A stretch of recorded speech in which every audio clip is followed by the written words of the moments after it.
আসসালামু আলাইকুম রহমতুল্লাহ। কেমন আছেন সকলে? আশা করি সকলেই ভালো আছেন। আপনারা জেনে থাকবেন যে আমরা আপনাদেরকে বাংলাদেশের সকল গুরুত্বপূর্ণ নিউজগুলো সবার আগে এই চ্যানেলের মাধ্যমে জানিয়ে থাকি।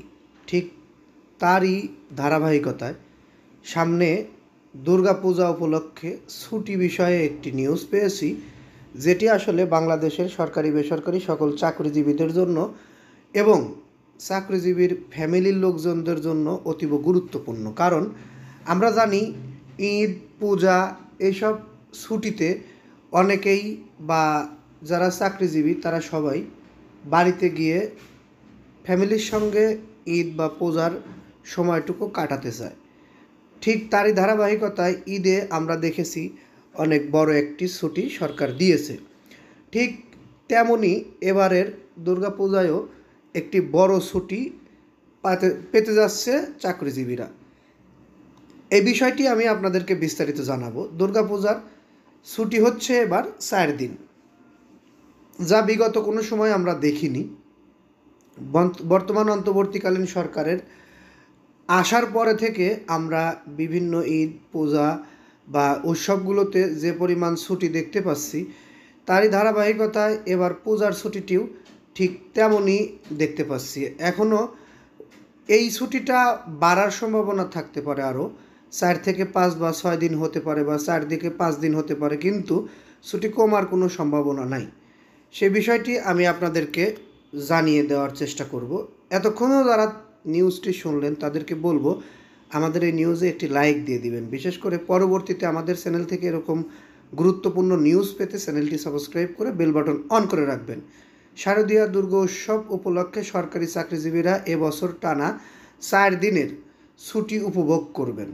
সরকারি ছুটির ক্যালেন্ডার অনুযায়ী পূজার মূল আনুষ্ঠানিকতা শুরুর আগেই ছুটির ধারাবাহিকতা শুরু হচ্ছে।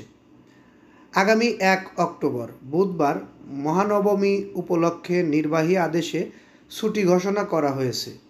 2 অক্টোবর বৃহস্পতিবার বিজয়া দশমীর দিন রয়েছে সরকারি ছুটি, অর্থাৎ একদিন নির্বাহী আদেশের ছুটি, একদিন সরকারি ছুটি। 2 দিন ছুটি পাওয়ার পরে সাপ্তাহিক ছুটি পাচ্ছে টানা 2 দিন, অর্থাৎ শুক্রবার এবং শনিবার। সরকারি চাকরিজীবীরা 4 দিন ছুটি পাচ্ছে এইবার এই পূজায়। এখন আসুন বেসরকারি চাকরিজীবীদের ছুটির বিষয়টি। যারা স্বায়ত্তশাসিত বা আধা সরকারি তারাও ঠিক এভাবে 4 দিনই ছুটি পাবে। বেসরকারি প্রতিষ্ঠানগুলোর ছুটি হবে 2 দিন বা 3 দিন হতে পারে। নির্বাহী আদেশের ছুটি, সরকারি ছুটি এবং শুক্রবার, এই 3 দিন পাবে বেসরকারি প্রতিষ্ঠানের চাকরিজীবীরা ছুটি। আর সরকারি এবং আধা সরকারি স্বায়ত্তশাসিত ট্রাস্টের যারা রয়েছেন তারা ছুটি পাচ্ছেন টানা 4 দিন। যাই হোক, নিউজটি ভালো লাগলে লাইক, কমেন্ট, শেয়ার করে দিবেন। পরবর্তী নিউজ পেতে অবশ্যই আমাদের চ্যানেলটি সাবস্ক্রাইব করে পরবর্তী নিউজগুলো পাওয়ার জন্য আপনাদের উচিত হবে আমাদের চ্যানেলটি সাবস্ক্রাইব করে রাখা। যাই হোক, আমরা পরবর্তীতে আরও কিছু গুরুত্বপূর্ণ তথ্য এবং এই ছুটি যদি কোনো পরিবর্তন হয় বা বাড়ে, তাহলে সেই নিউজটাও আমরা আপনাদেরকে এই চ্যানেলের মাধ্যমেই জানিয়ে দেবো ইনশাআল্লাহ। এই বলে এখান থেকে বিদায় নিই। আসসালামু আলাইকুম।